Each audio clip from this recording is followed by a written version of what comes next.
this is really good quality lighting. I don't know, it's dark outside because it was raining, even though I need to go out, but whatever.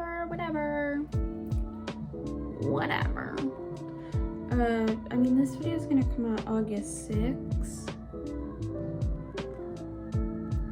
but I need to go out because I need to buy clothes for my job, because as you can clearly tell, I do not wear things that would be appropriate for work attire.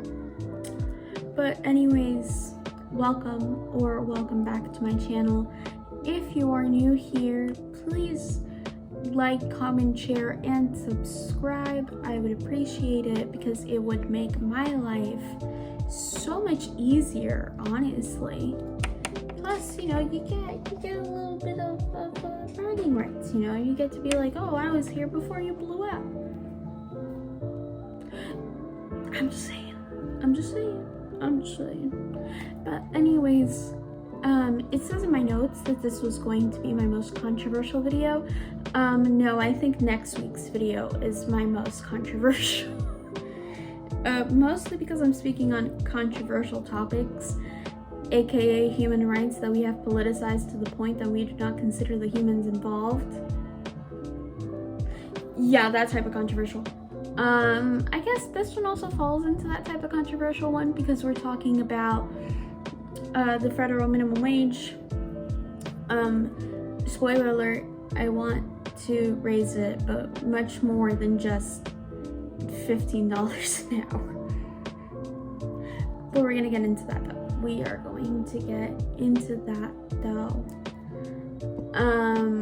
But currently the minimum wage is $7. The federal minimum wage, at least, is $7.25.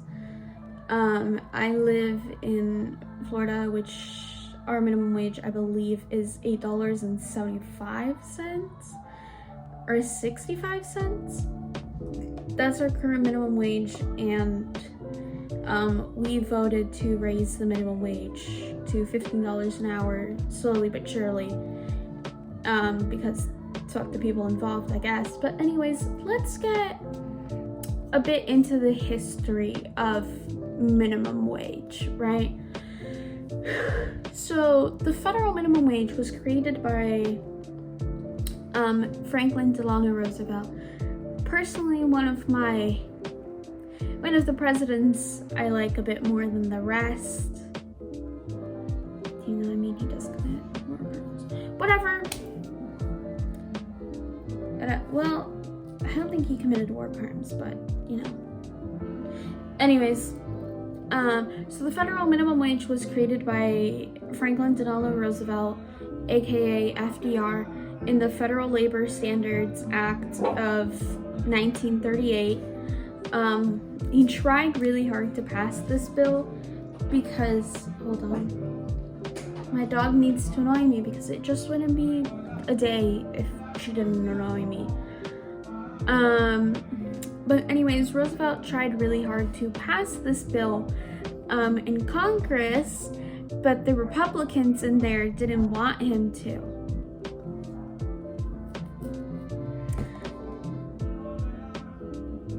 I guess history does repeat itself.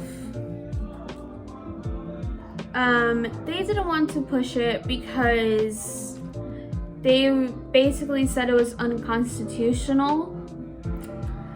But I mean, isn't like the first sentence in the Constitution or something? I don't know. I haven't read the Constitution too much. I don't have time for that. But, I'm pretty sure, like, at least the 5th sentence in or something says we have the right to life, liberty, and the pursuit of happiness. Don't quote me on that, though. Right, so it's somewhere in there, and I mean, I know that was mainly for the white man, but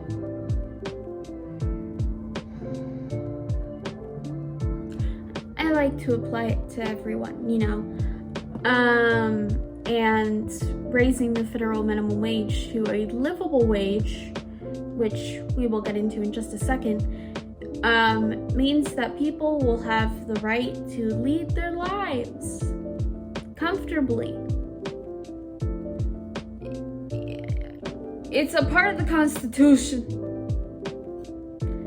It'll also make them happier because now they don't have to worry about being thousands of dollars in debt. So, I mean, it's in the Constitution, but whatever.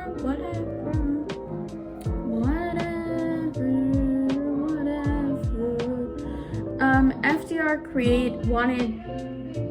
created this bill to be able to give all our able-bodied working men and women a fair day's pay for a fair day's work. Right, that's the quote.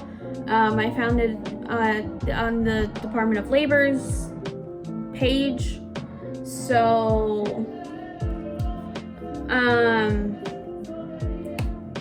going a little back from 1938, right? We're talking about the Standard Act of 1938. But let's go back to the 1930s, right? We're in the 1930s now. This is the 1930s. What's going on? The Great Depression, right? Where 1/3 of the population were ill-nourished, ill-clad, and ill-housed. Meaning they weren't well-fed, they got no clothes, and their house sucked. Meaning that this bill was meant to help millions of people, that 1/3 of our nation and more, to help them out of poverty, right? Create jobs and raise the amount of people, people would make per hour to something that they could live on. And it also helped end child labor, right? It brought maximum hours that people could work for to try to end exploitative labor. There's still some exploitative labor going on. Frito-Lay's, I'm looking at you. Amazon, I'm looking at you, because that's what capitalism thrives on. But anyways, this bill was meant to try and end that by setting the maximum amount of hours that someone could work, right? I think I said minimum before, I mean maximum. And this bill faced opposition. Like I said, it took FDR 4 rounds in Congress to try and get this bill to pass so that he could end starvation wages. And the bill finally went into effect October 24th, 1938. Let's get into some statistics.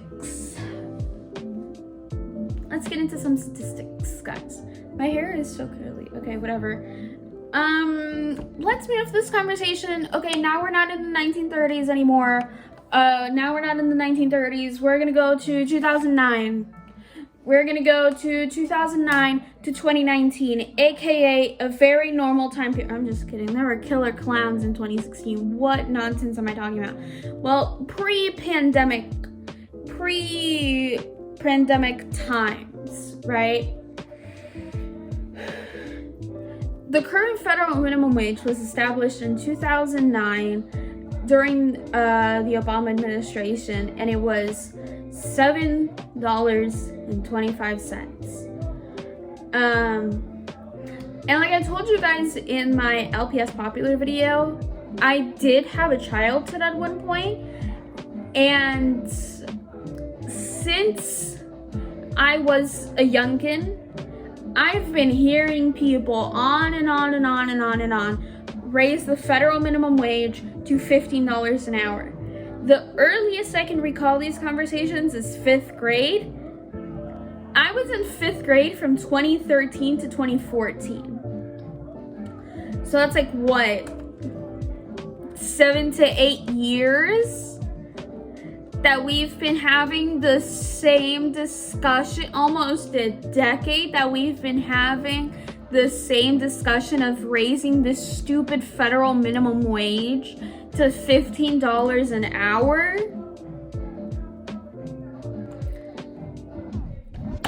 And I would just like to say that from this time period of 10 years, from 2009 to 2019, we've had 3 presidents. Like, we had Obama twice. We had the other one. And then now, currently, we have Biden.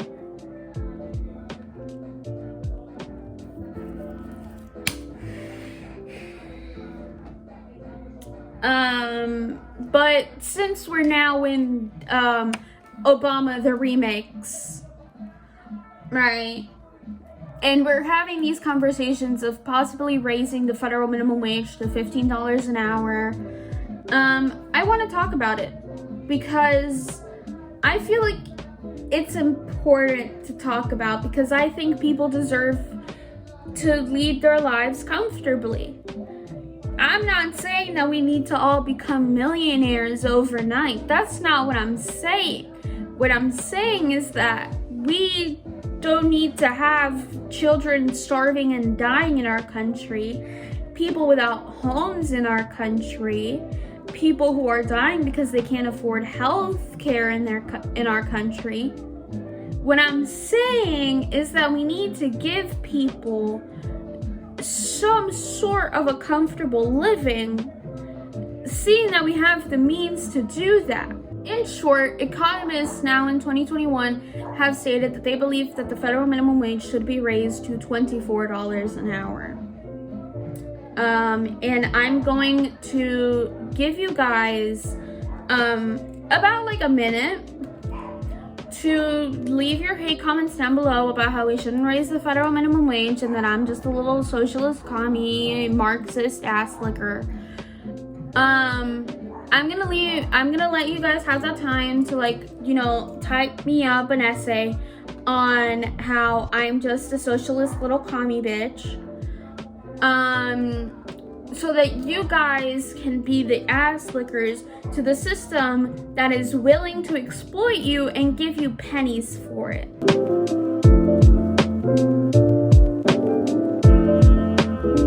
I'll just stay here with the facts. But anyways, to get to the point, everyone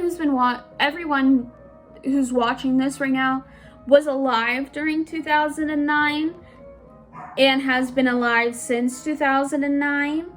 So you guys know very much that the cost of living between the time that the federal minimum wage was last raised to now has increased significantly. The Fast Company states that there has been a housing price increase of $72,000 from 2009 to 2019. The Fast Company has a whole article on it. It's going to be linked down below, obviously, because I like to link my sources, because I actually like to use facts to base my arguments. And you guys can go through it, but to keep it short and sweet and simple, everything has gone up, as you guys have seen. Obviously, you guys have been living through this time.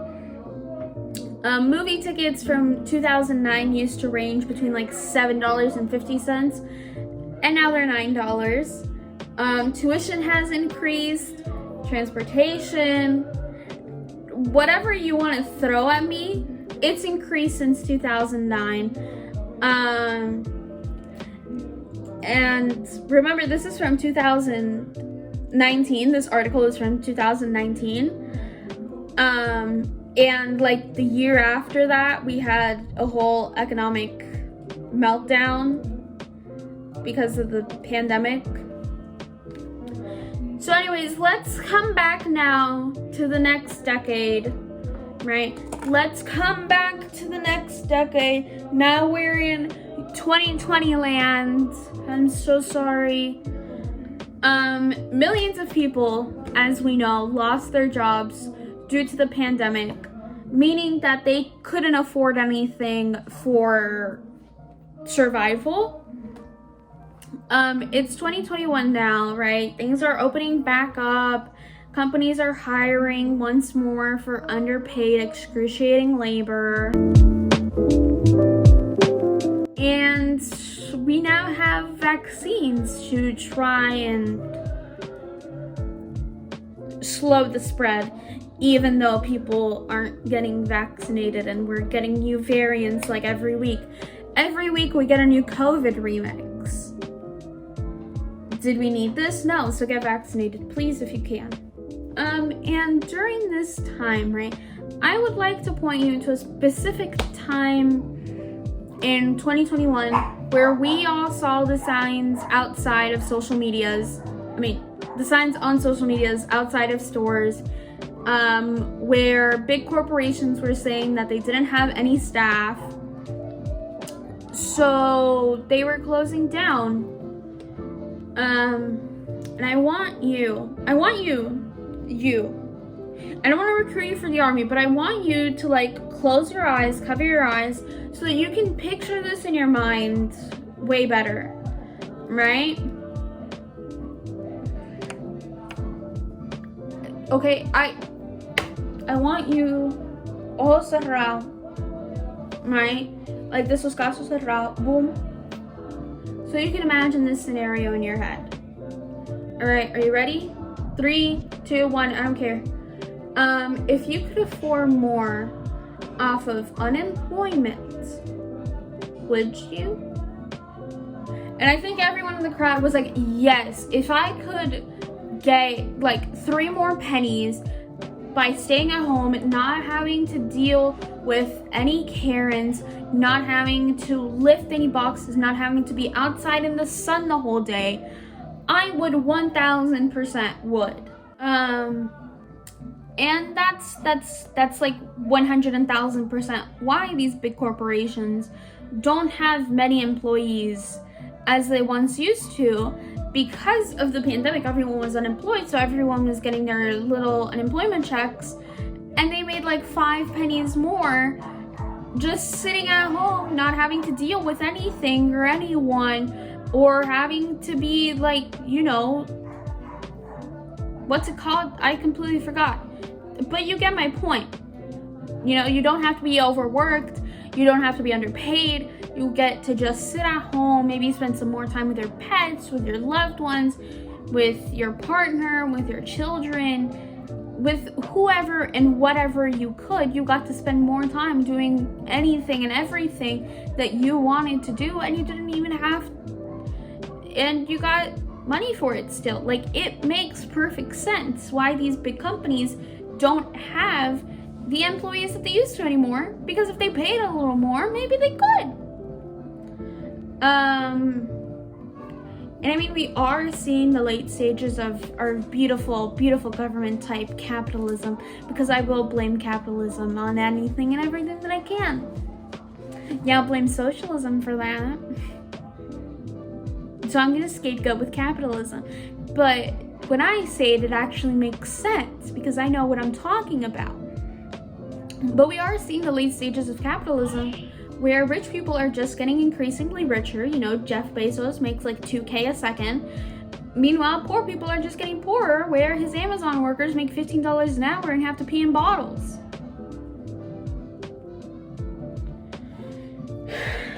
And I want you to close your eyes again, right? Close. And I want you to think, have you seen any stores that pay somewhat relative in the park of what we want, which is $15 an hour? Not we, you guys. Have you seen any stores that pay around that, have these signs outside where they have no workers? Like, have you seen an Aldi's? Have you seen an Aldi's? I mean, stores like that pay decent-ish wages and care about their employees. No, you haven't seen any stores like that, because all these workers make $14 an hour, which I mean is not much, but it's way more than $7.25 or the Florida minimum wage, or hell, even what I'm making. See all these workers doing that. You don't see all these workers striking because they make $14 an hour. They get to sit on the job, right? The cashiers are sitting on the job. They get breaks. You know, they're taken care of quite nicely. Not to mention that $14 an hour is only the starting wage. I think like after a year it increases. So they also have you get a raise after working there for a year. You also get a 401k, which is a retirement plan, health insurance, paid leave, a flexible schedule, and it just continues, right? And meanwhile, this is like not sponsored by Aldi's. When you compare it to other stores and stuff, it makes sense. Like when you treat your employees like people, they're not gonna want to leave because they're treated like people.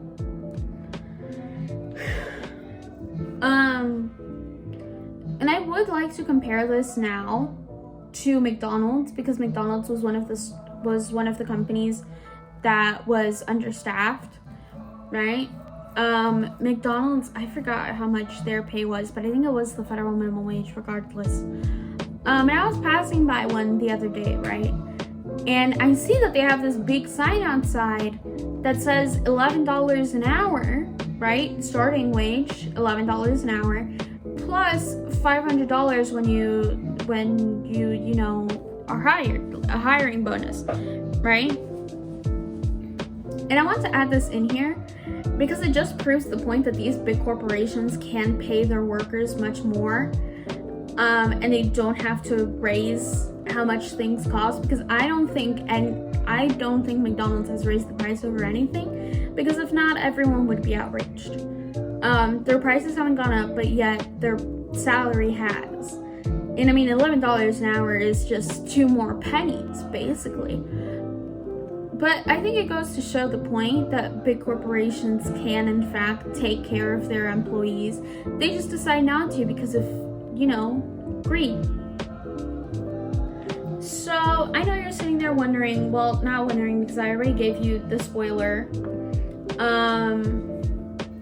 But anyways, in a CERP article, it stated that if we had kept up with the inflation and worker productivity from, the time that this was created up until now, the minimum wage would be $24 an hour.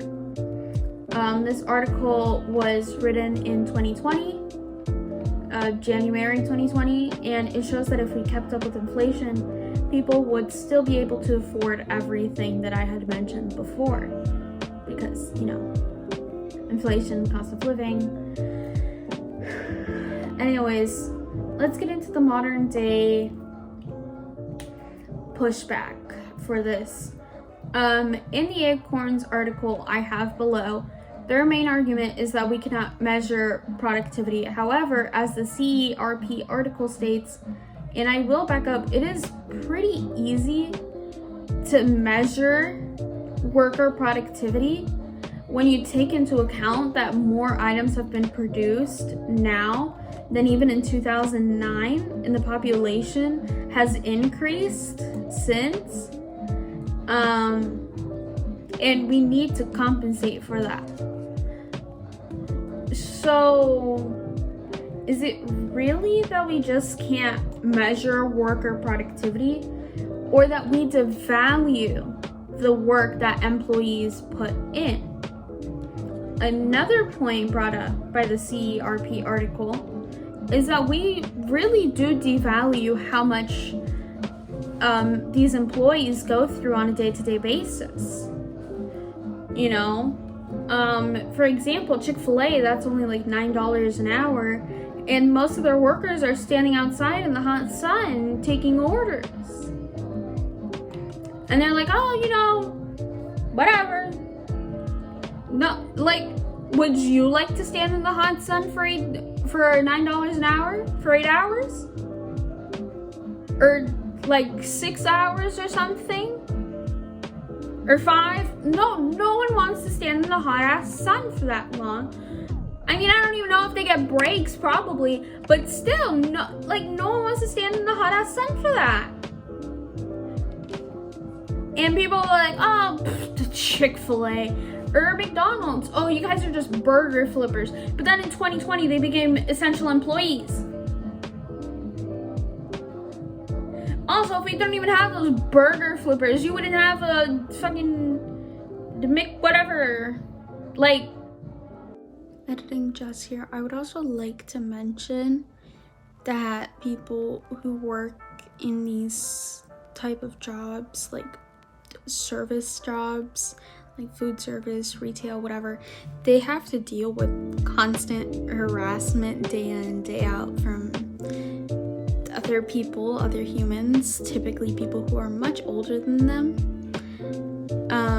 And they also have to do lots of heavy lifting and stuff.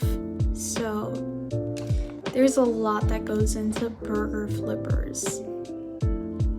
Just wanted to add that in there. So it's not that we can't measure worker productivity. We absolutely 100% can. We just don't care enough for the people behind these jobs. Anyways, let's talk about the impacts if we raise the minimum wage, right? Let's talk about how it will affect people and families. So according to an Investopedia article, full-time employees make on average $15,000 an hour, $15,080 an hour if they work all 40 hours straight and all 52 weeks in the year. And by 2021 standards, that is well below. Why did you come in here if you just wanted to leave me again? By 2021 standards, that is well below the poverty line. If we raise the federal minimum wage to $15 an hour using the same other factors, working all 40 hours in the week and working all 52 weeks in the year, the total income would be $31,200, which is well above the poverty line. The poverty line is like $17,000. If we raise it to $24, right? And we multiply 24 by 40, the hours in the week, and then that by 52, the hours in the year, we get 49,920. And basically, if we either raise it to $15 an hour or we raise it to $24 an hour, which I would rather raise it to $24 an hour, which is what it should be, we would literally be raising millions of people out of poverty.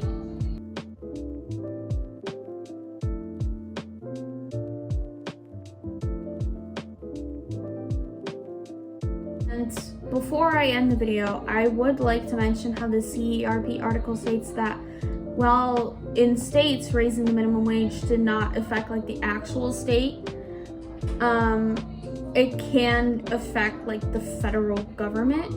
So if we raise it steadily, it can benefit the economy by a long shot. And I don't think you need to be like, an economist or whatever, or study money to understand that if more people have more spending money, then the economy grows. I would like it to be raised ASAP because people don't need to be dying in this country. That's just me. Hopefully the plan that Biden is trying to roll out is not too belated, but the conversation of raising the federal minimum wage to $15 an hour is a bit belated, because we shouldn't be arguing over $15 an hour like we've been doing for the past decade.